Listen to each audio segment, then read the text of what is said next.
Fala pessoal, tudo bem com vocês? Espero que estejam todos bem, em nome de Jesus e Maria Santíssima. E nesse vídeo a gente vai falar sobre algumas perguntas e tentar esclarecer alguns mitos e verdades sobre eletricidade. A primeira pergunta é: tomada quente é perigoso? Primeiro, o que é uma tomada quente? Uma tomada quente é quando a tomada está assim. Bom, nesses casos, a tomada ela passou por algum sobreaquecimento, que fez com que ela perdesse a capacidade nominal dela, que é o que? Receber uma tensão de até 250 volts, geralmente tem nas tomadas, e 10 amperes. Ou seja, se você continuar usando uma tomada assim, ela pode vir a incendiar ou outro tipo de sinistro.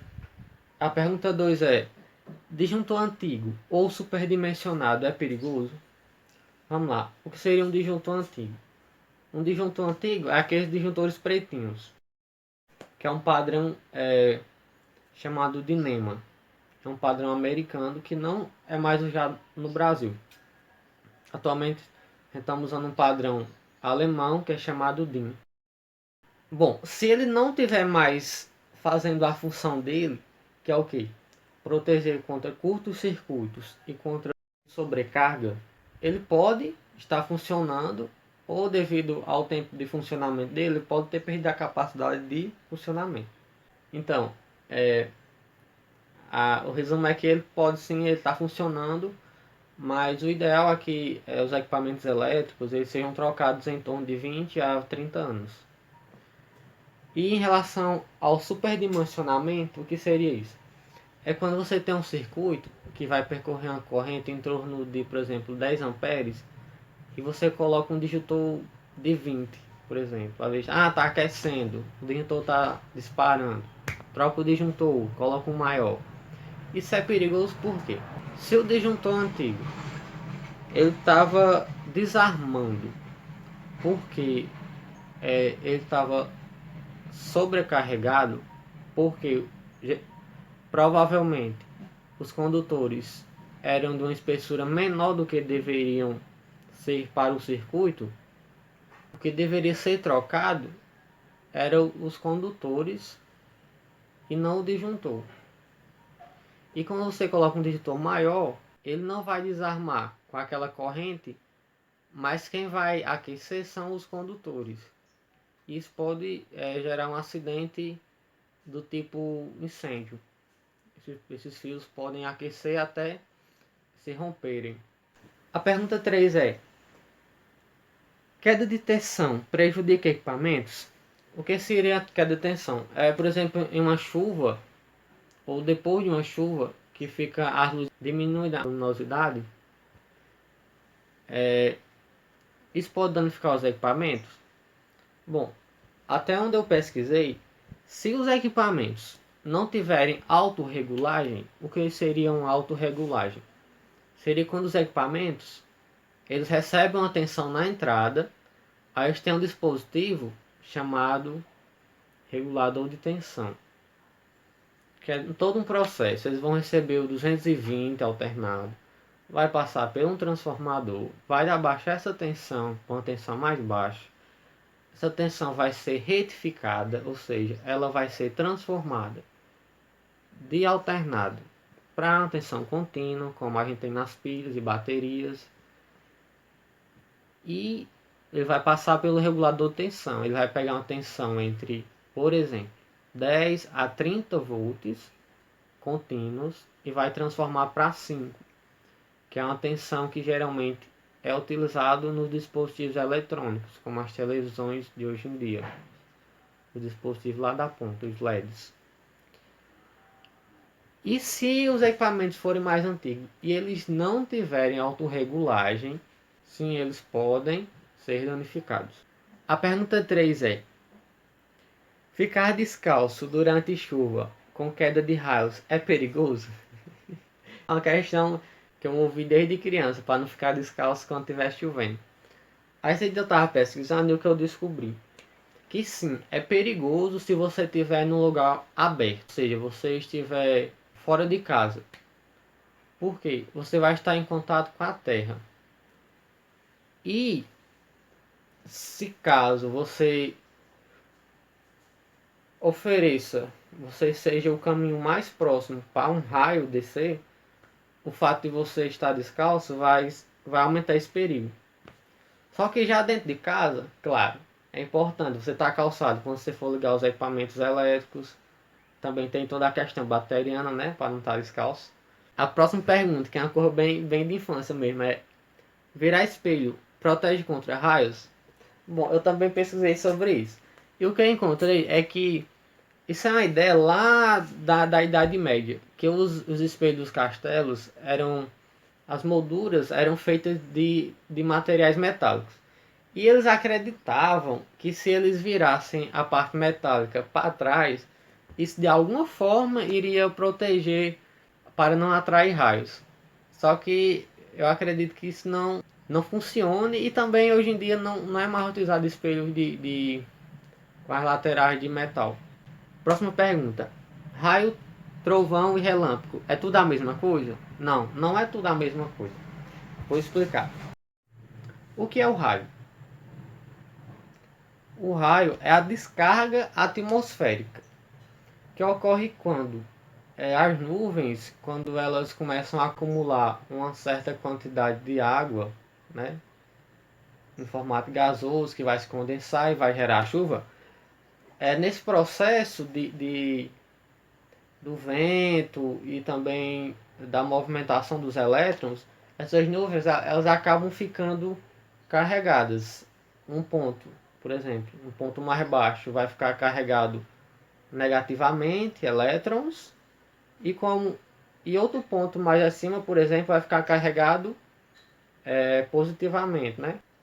E essas cargas negativas de baixo, elas podem acabar repelindo cargas negativas que estão no chão. Aí no chão vai ficar cargas positivas e, sendo empurrado para baixo, cargas negativas. Ou seja, vai ficar aqui negativo, empurrado para baixo, positivo, negativo em cima nas nuvens e positivo. Aí eu tenho aqui positivo e negativo, né? Então, cargas se opostas, elas se atraem. Beleza. Aí só que nisso, entre as nuvens e a Terra é condutora. Aqui está o potencial. E entre elas tem o ar. Só que tem a questão que o ar, ele é isolante.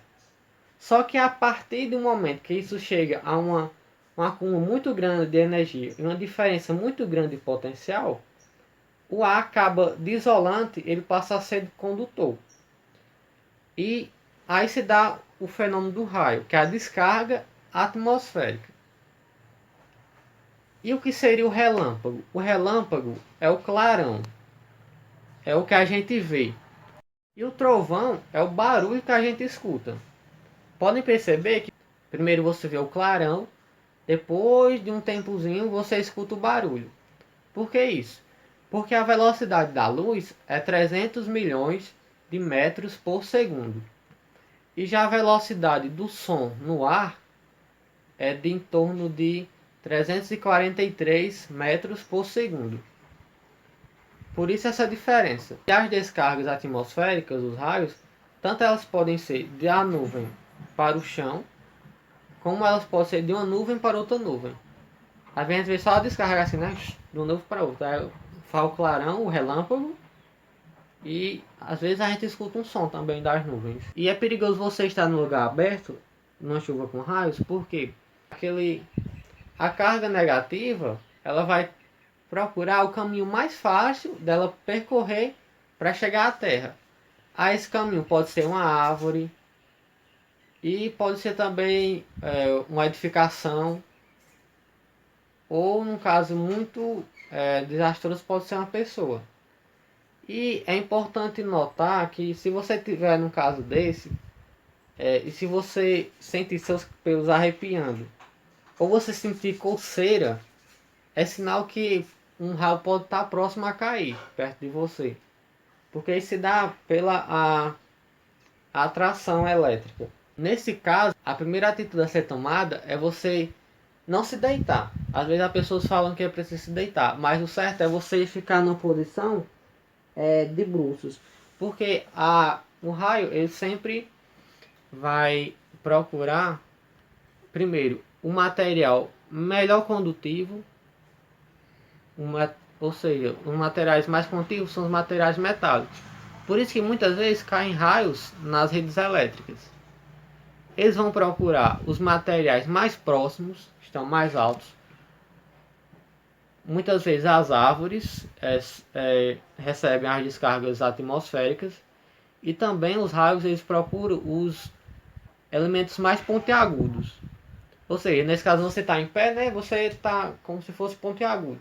Quando você fica de bruços, você não está mais tão, está mais baixo, e também você está menos pontiagudo. É por isso que os para-raios eles são feitos de um material condutivo. Eles ficam no alto das casas e dos prédios, e eles são pontiagudos, porque aí eles pegam as três características que os raios preferem para se descarregarem. E eles estão ligados por um fio à terra. A próxima pergunta é: protetores eletrônicos protegem equipamentos elétricos? Primeiro, o que são protetores eletrônicos? Geralmente são esses dispositivos aqui, ó. Eu abri eles para mostrar o que é que tem aqui dentro. Ó. O que é que tem basicamente aqui dentro? Aqui tem a ligação, né, da fase neutra que você coloca na tomada. Aí um fio está ligado na chave. Quando ele está nessa posição da bolinha, é como se fosse um circuito aberto. Quando você passa para cá, ó, pro tracinho, é como se você fechasse o circuito. Beleza. Tá aqui, né? Tem a chave aqui, ó. O fio chega aqui na chave e vai para cá. Aqui eu tenho um LEDzinho para indicar que tá ligado. Ele tá ligado aqui nesse voltímetro. Um voltímetro ele mede a tensão. Beleza?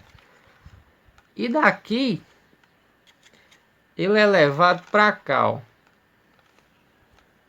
Para cá. E o que é que tem aqui dentro? Fusível eletrônico. Não sei se dá para vocês verem, ó. O que é que tem dentro desse fusível? Um fiozinho bem fino. Ó, agora dá para ver, ó. Um fiozinho bem fininho. Que ele é feito de um material que, ao ser percorrido por uma corrente elétrica muito alta, que aqueça ele, ele se parte. Geralmente quando ocorre em curto-circuito. Ou seja, se você liga isso aqui, aí dentro tem um fusívelzinho desse. Aí se ocorrer um curto-circuito, ele vai se partir. Mas antes dele se partir, uma corrente, que possivelmente pode ser muito grande, ela vai entrar no equipamento. Então, acredito eu que esses equipamentos, eles não protejam contra descargas atmosféricas. Além de que, você pode estar sobrecarregando seu equipamento, porque toda a corrente que vai chegar a ele vai passar por esse fusível, se ele for um equipamento de grande porte. A próxima pergunta é: existe um dispositivo que realmente protege? Sim, existe. E nós chamamos eles de DPS, dispositivos de proteção contra surtos. O que basicamente faz ele?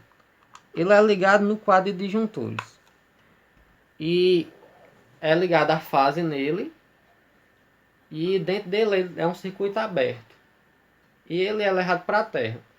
Aí quando a tensão está normal, aqui no Nordeste, 220 volts alternado, o circuito fica aberto. Aí quando ocorre uma descarga atmosférica, com uma tensão bem alta, muitos volts, milhares de volts, são introduzidos no circuito. Quando um raio, por exemplo, cai próximo a uma rede elétrica ou na rede elétrica,